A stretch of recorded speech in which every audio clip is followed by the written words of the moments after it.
Hello guys, welcome back to our channel. Today we are going to start a new concept regarding to coordination. So without delay, go further the video. Coordination का मतलब ये होता है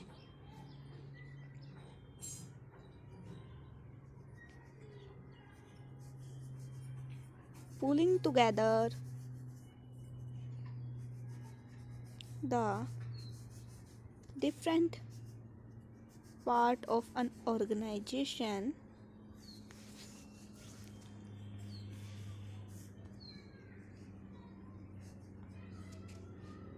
and unifying them into a team. देखिए guys, इसका मतलब यहाँ पर ये है कि आपके अलग अलग ऑर्गेनाइजेशन में जो भी आपके एम्प्लॉय हैं उनको एक साथ मिलकर और एक ग्रुपिंग कर देना, एक टीम के रूप में यूनिफाई करना। ठीक है, किस लिए करना कि जिससे कि वो आपके ऑर्गेनाइजेशन में अचीव कर पाएँ गोल को। तो गोल को अचीव करने के लिए एक अफेक्टिव मैनर में जो प्रोसेस होगी वो आपकी कोऑर्डिनेशन कहलाई जाएगी। तो अब हम बात करते हैं कि नेचर क्या है कोऑर्डिनेशन का। ये एक प्रोसेस है।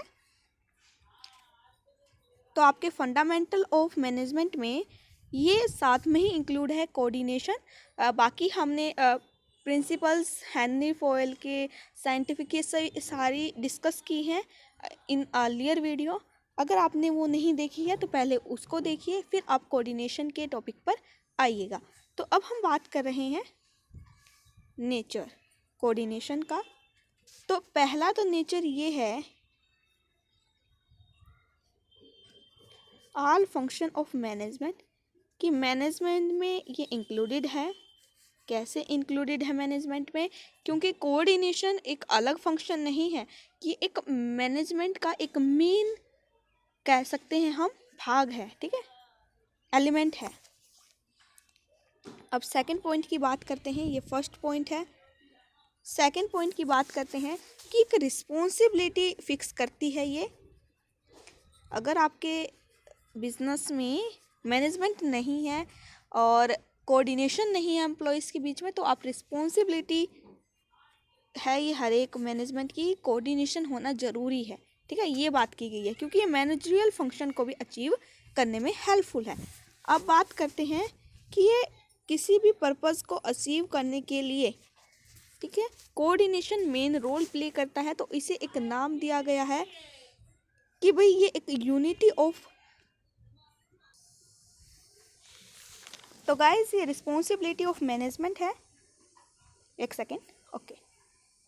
फिर हम बात कर रहे हैं कि हार्ट ऑफ पर्पस, या आप एग्जाम में लिख सकते हैं कि हार्ट ऑफ पर्पस के वे में है जिससे कि आप कोऑर्डिनेशन अचीव कर सकते हैं। तीसरा हमने बता दिया। अब आप फोर्थ पॉइंट की तरफ जाएंगे तो इसमें है ये कंटिन्यूअस फंक्शन है या कंटिन्यूअस प्रोसेस है।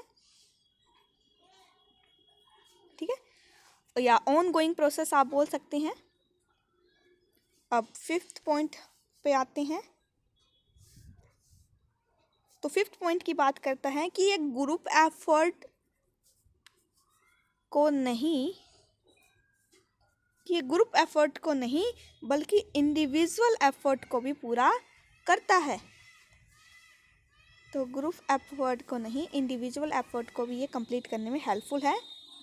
तो आप बोल सकते हैं कि coordination is required in group effort, not in individual effort. Oh guys sorry, तो ये बोलेंगे कि ये ग्रुप एफर्ट को पूरा करता है, ना कि एक इंडिविजुअल। ये क्या हो गया?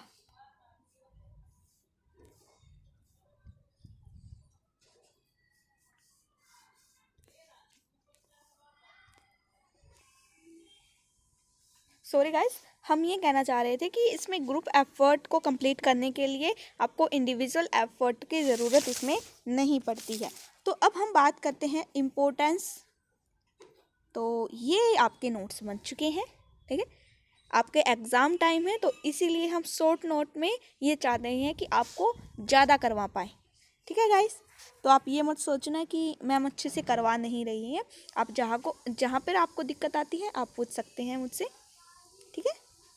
तो अब हम बात कर रहे हैं नेक्स्ट टॉपिक की, जो आपका इम्पोर्टेंस,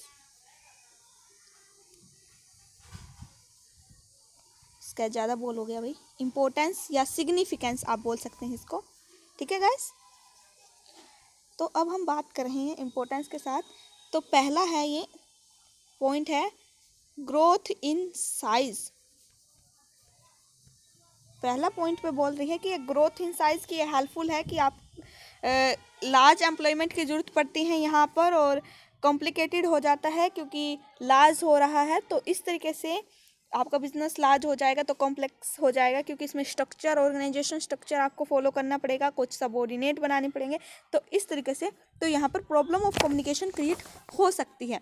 तो अगर आपको ग्रोथ इन साइज करना है तो एक बेस्ट सोर्स है आपका कोऑर्डिनेशन। अगर कोऑर्डिनेशन नहीं होगा तो ग्रोथ इन साइज नहीं हो सकती है आपके ऑर्गेनाइजेशन में। तो अब बात कर रहे हैं सेकंड पॉइंट की आपकी, तो है ग्रोइंग स्पेसिफिकेशन, कि कोऑर्डिनेशन के साथ में अगर आपको स्पेसिफिकेशन लाना है बिजनेस में तो वो कोऑर्डिनेशन ही अचीव करवा सकती है, और कोई तरीका नहीं है कि आप स्पेसिफिकेशन ला पाए, क्योंकि कोऑर्डिनेशन नहीं होगा तो स्पेसिफिकेशन आपके बिजनेस में आना मुश्किल है। फिर हम थर्ड पॉइंट की बात करते हैं, वो है आपका ह्यूमन नेचर।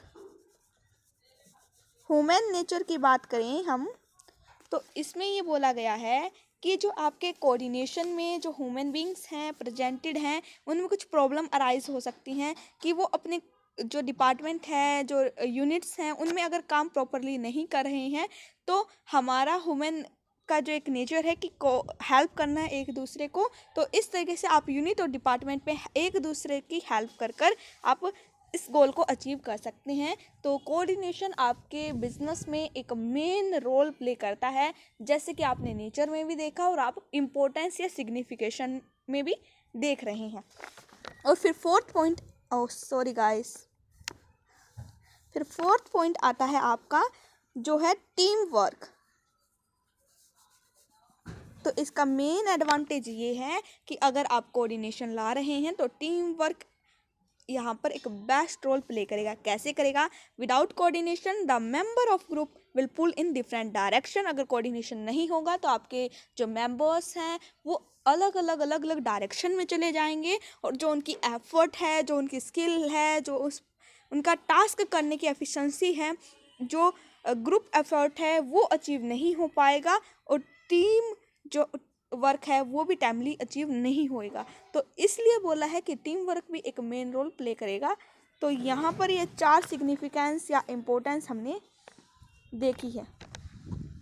तो गाइस, मैं आशा करती हूँ कि आपको ये समझ में आया होगा, और keep it watching, take care and bye bye guys.